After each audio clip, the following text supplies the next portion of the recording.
dalam acara Selamat Pagi.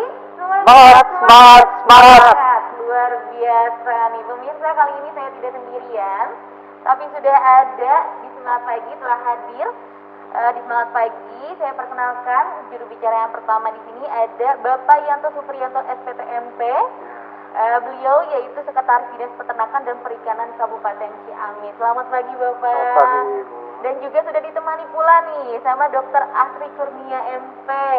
Beliau ini merupakan Kepala Seksi Kesehatan Masyarakat Veteriner. Betul ya Bu ya? Selamat pagi Bu. Selamat pagi. Semangat ya Pak? Semangat, semangat. Oke, luar biasa. Nah, pemirsa, memang kita juga tidak akan lama lagi akan dihadapkan dengan yang namanya Idul Adha. Yang biasanya kami memiliki dalam umat Islam ya, memiliki ritual kebudayaan untuk berkurban ya, melakukan kurban ya. Nah, di sini kebetulan kami akan membahas dan kami memiliki tema yaitu syarat hewan layak kurban serta adaptasi kebiasaan baru dalam pelaksanaan kegiatan kurban di masa pandemi COVID-19. Maka dari itu telah hadir di Semangat Pagi untuk membahasnya ya Pak ya. Oke, langsung saja ini Pak. Mengenai Idul Kurban ini, ya kan Idul Adha ini, tapi sebelum itu karena di sini ada dari Dinas Peternakan juga, begitu ya Pak. Gimana sih Pak gambaran umum wilayah Kabupaten Ciamis mengenai sektor peternakannya seperti itu? Saya mohon izin dibuka dulu. Betul. Jadi kalau untuk Kabupaten Ciamis sebetulnya kabupaten yang cukup beruntung di dalam produksi peternakan. Karena kita punya komoditas ayam ras pedaging. Itu pada saat sebelum pandemi kita bisa sampai 4 juta ekor per minggu. 4 juta Meskipun ekor. sekarang tinggal mungkin 800 ribuan ekor lah. Jadi kalau dulu 4 juta sekarang tinggal 800 ribu. Berarti menurun drastis sekali ya Pak? Menurun drastis, cuma dengan itu juga kita sebetulnya Ciamis itu masih berlebih. Makanya pemasarannya itu hanya 10% yang ada di Ciamis itu. Jadi kita kirim keluar. Kemudian juga dari komoditas petelur, kita juga ayam ras petelur, kita juga surplus. Dan kita mungkin pasar Cikurubuk itu salah satunya dipasok dari Ciamis. Luar biasa. Kemudian ya, juga di sapi potong, kita punya namanya sapi Pasundan. Jadi sapi Pasundan itu sapi khasnya Jawa Barat, berkembang di Ciamis, dan itu yang paling banyak laku pada saat Idul Adha. Kemudian juga kita punya ayam lokal, namanya ayam sentul, itu berkembang di Ciamis dan sudah di-SK-kan oleh Menteri Pertanian itu sebagai ayam di Ciamis. Seperti itu mungkin gambaran sementara.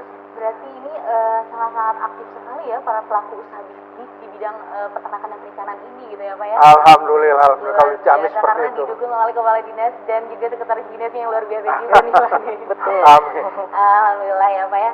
Nah, karena memang menjelang Idul Adha ya kan kita ada ritual atau ritual kebudayaan biasanya berkurban. Dan pasti kita membutuhkan hewan-hewan kurbannya ini ya Pak ya, tidak terkecuali juga dengan sapi yang tadi disebutkan. Nah, dari selama pantauan ini, kegiatan apa saja sih yang sudah atau yang sedang akan dilakukan nih menjelang Hari Raya Idul Adha ini, tepatnya oleh Dinas Peternakan dan Perikanan Kabupaten Ciamis? Apakah sudah mulai survei lapangan nih Pak atau bagaimana? Yang kita lakukan saat ini menjelang Idul Adha memang kita sudah mempersiapkan, menyiapkan tenaga teknis untuk pemotongan. Kalau kita namanya mungkin Juleha itu juru sembelih halal. Jadi kita siapkan orangnya. Jadi bagaimana caranya untuk pemotongan ternak itu memenuhi syarat kesehatan hewan, syarat kesehatan veteriner, juga tidak menyakiti ternaknya dan aman bagi manusia. Jadi di dalam itu kita bekerja sama dengan Balai Besar Penyuluhan Cinagara di Bogor, mempersiapkan orang itu. Kemudian yang mungkin lebih teknis lagi nanti oleh Ibu Dokter, apa yang akan kita lakukan. Cuma yang secara administrasi kita lakukan adalah melaksanakan penyiapan orangnya dulu, juru sembelihnya. Karena bagaimanapun kuncinya itu ada di sana, di juru sembelihnya. Jadi bagaimana kita cara menerapkan pemotongan yang tidak menyakitkan bagi ternak atau bagi hewan. Jadi namanya itu ada animal welfare atau bagaimana kesejahteraan hewan tetap terjaga pada saat dia dalam transportasinya, pada saat dia sudah datang ke penampungan, dan pada saat dipotong itu jangan sampai menyengsarakan hewan. Oke, jadi sangat betul-betul diperhatikan ya Pak Harus ya? seperti itu. Wah, luar biasa. Dan ini sudah mulai disosialisasikan atau bagaimana nih Pak? Kita sosialisasi tiap tahun, tapi memang sudah dilaksanakan selama beberapa tahun. Tapi sosialisasi karena masyarakat kan pelaku usaha, masyarakat bisa berkembang, berganti juga, maka sosialisasi kita laksanakan terus. Oke, luar biasa. Nah, terus Pak, ngobrol-ngobrol mengenai masih dengan hewan kurban nih Pak. Memang yang menjadi syarat untuk hewan kurban ini yang harus seperti apa sih Pak yang layak dijadikan gitu hewan kurban ini? Adakah syarat tertentu Pak?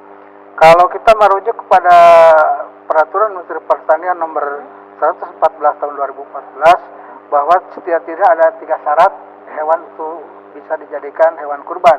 Yang pertama, yang jelas memenuhi syarat umur. Kalau untuk sapi jelas itu 2 tahun, untuk unta mungkin 5 tahun, untuk domba sekitar 6 bulan, dan untuk kambing 1 tahun.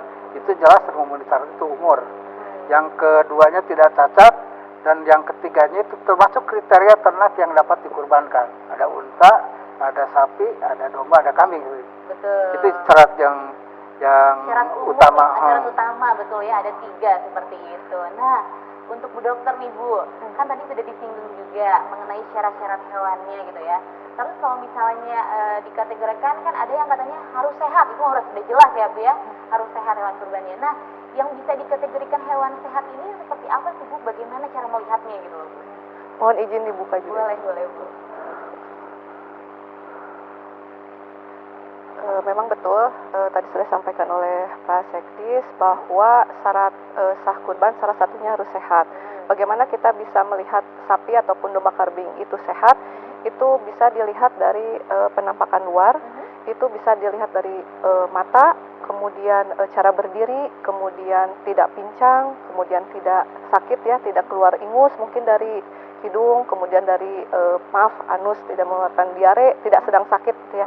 Bisa juga dari kondisi bulu, kemudian tidak mengeluarkan darah dari lubang kumlah seperti telinga, hidung, anus, karena itu ciri khas ke penyakit antraks. Itu yang memang kita prioritaskan penyakit agar Ciamis bebas antraks, dan juga nanti dampaknya dalam mengkonsumsi daging seperti itu. Jadi intinya bagaimana melihat ataupun ciri sehat itu memang dari penampakan luar, dari nafsu makan. Jadi bandar ataupun panitia kurban yang akan membeli memang harus benar-benar selektif, memperhatikan sapi yang akan dibeli gitu ya. Jadi tidak hanya oh ini terlihatnya besar ataupun seperti apa, tapi memang benar-benar dilihat dari kondisi umum.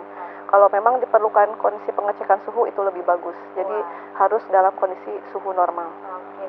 Nah, kalau mulai dari pemeriksaan ini petugas yang terkait nih Bu, ya, untuk pemeriksaan apakah ini tuh sapi ini dikatakan sehat, itu dari tim mana Bu? Tim medis atau tim apa Bu? Ya, mungkin untuk pemeriksaan kesehatan di dinas memang kita menerjunkan kurang lebih 40 orang dari dinas dan tim UPTD untuk memeriksa kesehatan sebelum hewan sembelih. Itu kita menyebar biasanya 3 minggu, 2 minggu sebelum hari H. Itu kita menyebar ke 27 kecamatan Bu. Kita memeriksa ke pedagang, khususnya bandar, kemudian peternak hewan kurban, seperti itu. Tapi mengingat karena Ciamis itu luas, jadi kita mungkin yang memang prioritas kapasitasnya besar. Tapi apabila masyarakat ada yang ingin melaporkan pedagangnya ataupun kurban berasal dari mana, kita siap untuk terjun ke lapangan dan memeriksa hewan sapi potong ataupun domba kambing yang akan dikurbankan. Wah, luar biasa. Tapi kalau tidak salah Bu, adakah nama istilah pemeriksaan tersebut gitu kalau nggak salah ya Bu ya? Oh ya, ada pemeriksaan antemortem Bu. Nah, istilahnya pemeriksaan antemortem. Nah, pemeriksaan antemortem ya. Ya. Antemortem itu ditujukan untuk apa sih Bu? Tujuan kenapa harus diperiksa gitu loh Bu? Ya.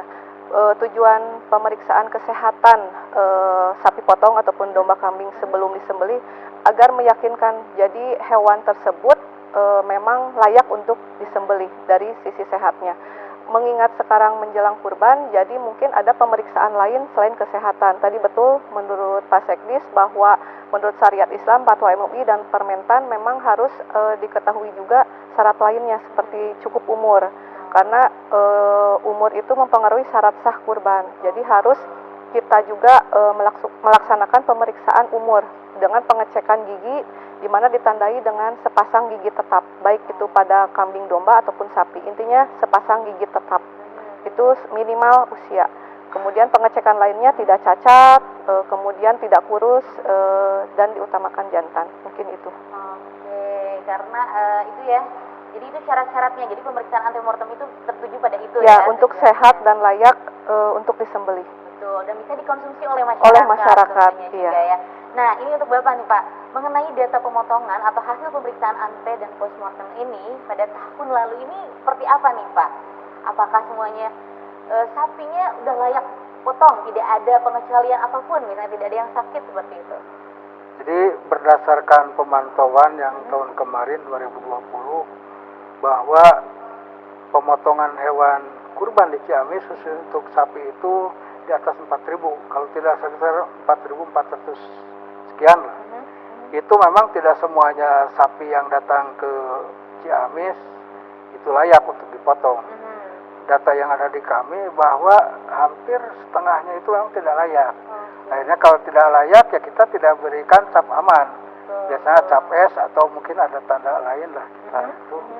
Jadi yang layak untuk dipotong kita berikan tanda itu sehat dan memenuhi syarat. Sedangkan yang lain-lainnya ya kita tidak beri tanda kalau memang tidak memenuhi syarat. Jadi setengahnya, hampir setengahnya itu tidak memang. Kalau rata-rata menemukan di lapangan itu faktor karena apa Pak faktornya? Itu yang pertama biasanya dilihat dari umur. Yang paling banyak kita temukan itu dari umur. Kemudian juga ada, meskipun tidak terlalu banyak, itu dari investasi cacing benar-benar kita temukan di lapangan. Jadi yang ada cacingnya itu yang bisa kelihatan, baik dari fisik luar atau dari pemeriksaan di lab. Nah itu juga tidak kita loloskan. Cuma yang paling banyak kita temukan memang dari umur. Umurnya belum cukup, tapi pedagangnya memaksa mendatangkan. Bandel gitu ya Pak, kita tidak rekomendasikan untuk diberikan cap sehat seperti itu. Oke, luar biasa nih. Mungkin pemirsa di rumah juga penasaran bagaimana sih cara memilih hewan kurban yang tepat nantinya, karena kan secara kita masyarakat nantinya akan berhadapan langsung nih sama hewan-hewannya. Jadi bagaimana cara memilih yang baik dan benarnya? Nah, jangan kemana-mana, jadi pemirsa tetap di Semangat Pagi.